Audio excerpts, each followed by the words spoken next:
those of you, ladies and gentlemen, who believe so strongly in the book of Revelation in the King James Version of the Holy Bible, and other religious and are superstitious people who believe in prophecies of Nostradamus and many others, and think that you really have deciphered all of these things and you know exactly what's going to happen and when, you are being intentionally led into a state called millennium fever, so that you will offer no opposition to the New World Order, while you calmly await the workings of the hand of God and the arrival on this earth of whoever your particular Messiah happens to be.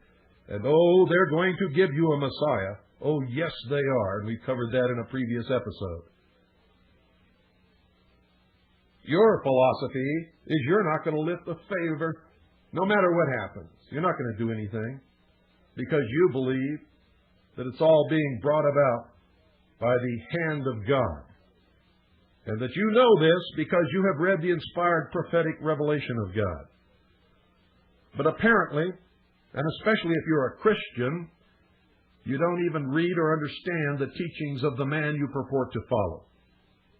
Jesus said this, and I'm paraphrasing it, but I'm absolutely accurate, that when you think He is coming, He will not be here. He said He would come like a thief in the night, and even the elect will be fooled. Well, ladies and gentlemen, fools abound. I see books all over the place purporting to be explaining to you what's going to happen in the near future, deciphered from the prophecies of Nostradamus, all telling you what I'm telling you, but telling you that you cannot resist it because it is the fulfilled prophecy, the prophetic revelation of God. Well, it's not. It's being brought about by flesh and blood men who are creating events to make you believe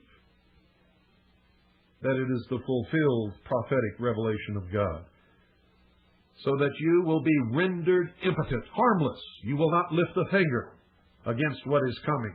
Nostradamus wrote his quatrains in a code which has never, ever been deciphered by anyone.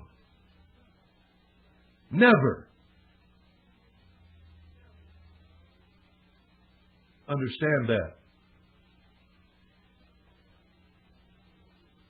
Remember what Jesus said.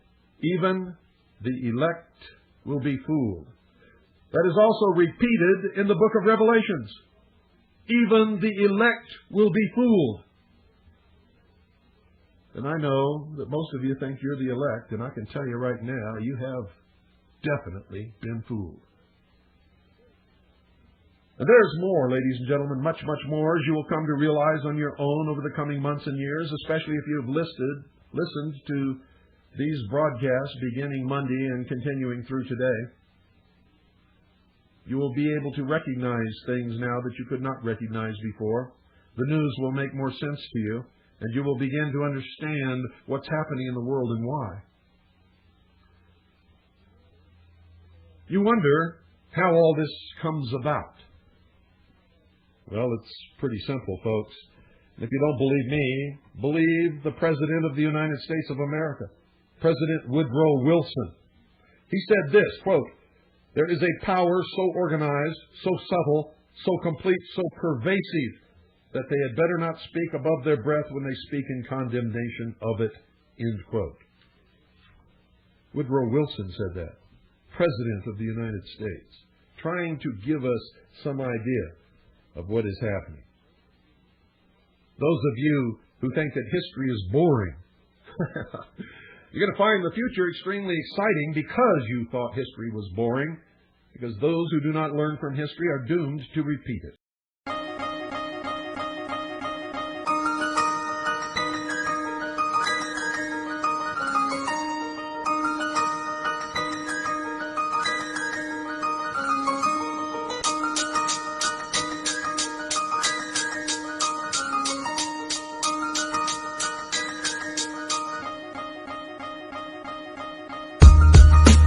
So government keeps growing and growing and growing, and it'll keep growing and growing and growing until it just absolutely collapses and a new order will come in and a despotism will rule. I'm going to tell you what's going to happen. The whole structure is going to collapse into total and absolute chaos. And a lot of these so-called patriots are going to turn into petty little warlords, are going to rape, loot, and steal. And so are other people who are not even patriots. Some patriots will try to preserve law and order and will be killed in the process. What's going to happen is this whole structure is going to fall apart into utter and total chaos. The ruling elite are going to go underground and wait it out while everybody up here just kills each other off. Then they'll come back up and establish a despotism. And you will be ruled like the lodge rules its members. You'll be pledged to absolute obedience. And you'd better hope that the despot is a benevolent. You will destroy yourselves and you will get exactly what you deserve. And those of us who don't deserve it and who want to live by the truth will do the best we can for each other.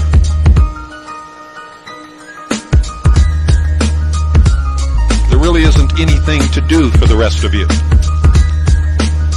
You go from one dead end to another. You don't like to be in the middle of the river so that you will get to any kind of a destination. You keep getting caught up in these little eddies that spin around and around and around. You're the flotsam and the jetsam of the battle of life. And you're tossed willy-nilly here and there by the tides and the waves and the oceans and the storms. Those of us who fight the battles are the ones who get somewhere. The rest of you, as in all of history, always fall mercy to the victor of the battle. And it never really matters who it is, for whoever it is, as long as you are the sheep, it doesn't matter who they are or what they do, they will always be the wolves. And all of this realization and this pain, I still wish you well, but knowing that it is your nature that you will not do well. You did not make this nation. Great men sticking their lives in the balance made it for you. You have thrown it away.